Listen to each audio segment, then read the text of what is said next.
Well, you're right, guys. Up the frog and toad plot, harvesting my white currants.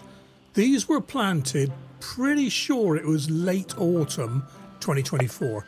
I'm getting quite a good harvest off these in the first year.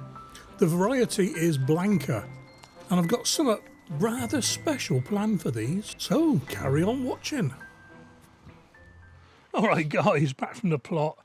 It has cooled down considerably and it's spitting with rain, and I don't care because I'm sat here revelling in it. Anyway, here's the white currants I got, quite a few actually. And what I'm going to do, I'm going to get them off the strigs, as they're called. But what I'm going to do first of all is weigh the container. Right, the container is 784, just so I know how many currants I've got when I've finished. Little thing for the rubbish, thing for the currants, and, well, these strigs. I had a chat with Danny, you know Danny, that Welsh guy, Grow Up channel. I asked him when he picks his white currants, because I've never really grown them before, and he said he picks them when they're white wine colour. And he'd know all about white wine, you know what I mean? Yeah, these are white wine colour. There are a few green ones, so I might just leave those out if yeah, I will, yeah. And I watched Jane's channel with her red currants, getting them off the strigs, and I'm just going to use a fork. Oh, that rain is lovely. So here we are, look. Nice and gentle. Rubbish in there. I'm going to get rid of the green ones, like I said, because I picked them all. I wanted to get out of it because it was raining. Lovely. Right then. I used to have, it was something I bought in Turkey. We went to a market and there's a little geezer there and he was selling kitchen utensils, wooden kitchen utensils. And he had some, well, it was a fork. Yeah, a fork, a spatula and a spoon, and I bought two sets, yeah. And I've misplaced, I guess, yeah, okay, lost. I've lost both of the forks. I don't think I've thrown them out. I know one got quite burnt. Look at, can you hear that? Ah, the essence, I love it. I'm staying here, guys.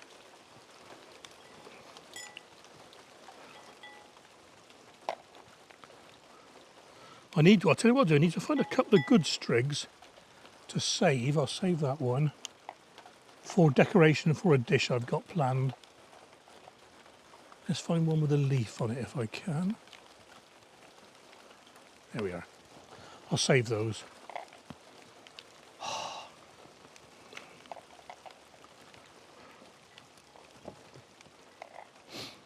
think the best thing to do is to off the camera and bring you back when I've finished. Okay then, that's them all gone. And that's how many I got out of it. Just want to show you a way I found. I'm going to use one of these green ones for this. There's that green early. I found a better way of doing it. I was using the fork that way round, as you probably would think you should do. But if you do it that way round, the currants don't all try and bunch together in the curve of the fork. So, like that. Come off easier. There's no more good ones in there. They're too green. I've tasted a few green ones. A little bit too tart for what I want to use them for. The white ones are sweet as you like. Right, let's weigh those and decide what to do with them.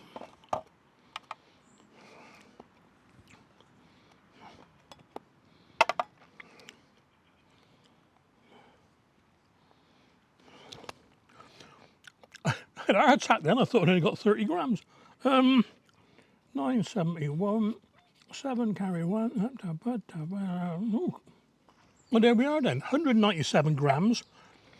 I'm going to rinse these very quickly, save about 75 grams, and freeze the rest. And when I freeze them, I'm going to pat them dry, place them flat on a baking sheet, freeze the baking sheet, and when they're frozen, shake them all off and put them into a bag. If you do them all like this, when they're all wet, they all clump together. Right, that's it then for now. Back in a bit.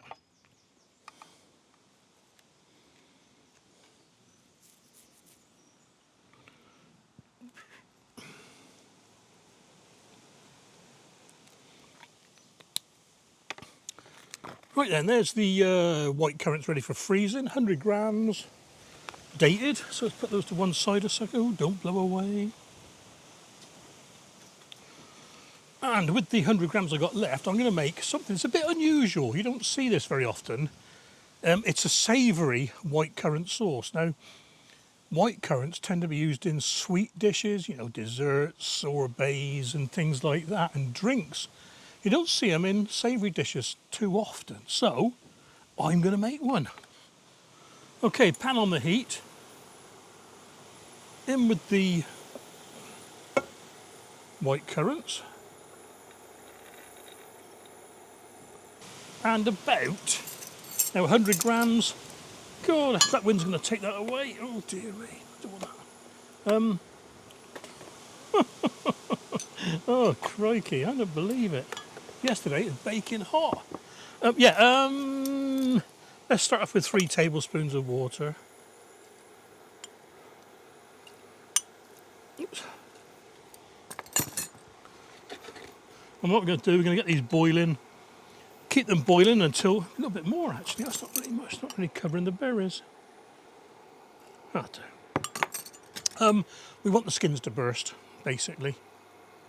So, you could cover this to speed up a little bit, but this small amount of berries, currants, sorry, not berries, this small amount of currants isn't going to take very long.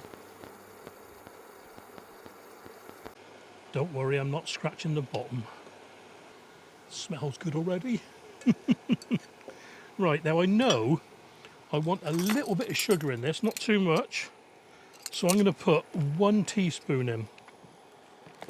You can always add a bit more when you've made it into the puree that it's going to be. So that'll do for now. That's caster sugar. You can use granulated sugar, just so caster dissolves that a little bit quicker. Now I reckon they're splitting. Look, let's get a... There we are, they're splitting already. So I'm going to turn the heat down a little bit. All I'm going to do is just a very, very gentle mashing. It's only just to squash them a little bit further, okay? It's barely, I'm barely touching them, look, and they're falling apart already.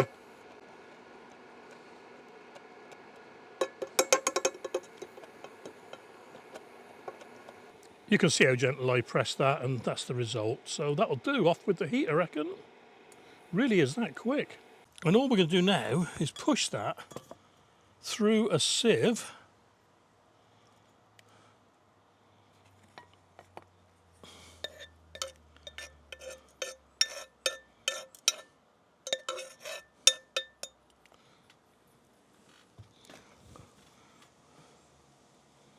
To rescue the puree.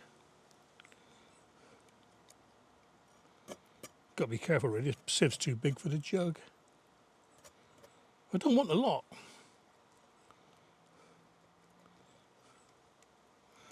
What we're trying to do here is keep the seeds out and the skins.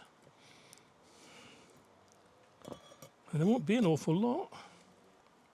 That's feeling quite dry, so a little bit more. I reckon that is it, guys. And what I'm going to do, I'm going to wipe that off.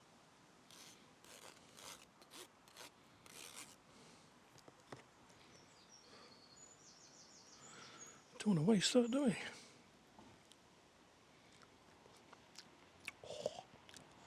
we?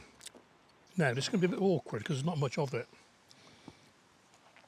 A little tiny touch of salt.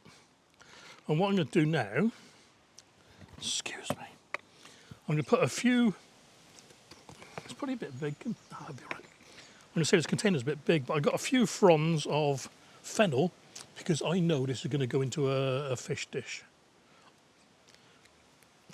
Come in very soon, hopefully, because the fish will be going off in the fridge.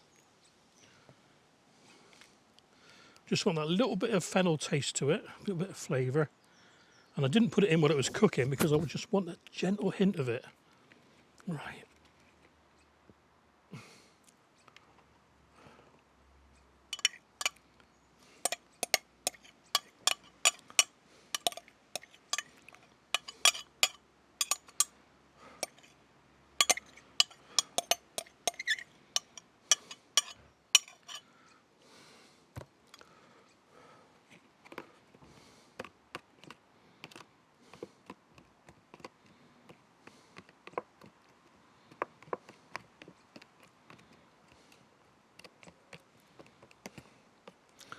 Okay guys, there's not a lot there, but it's perfect for what I want. Okay, like I said, not an awful lot. Don't need a lot for what I've got planned, but the flavour is so intense, so it doesn't really matter. Right, back soon with the dish.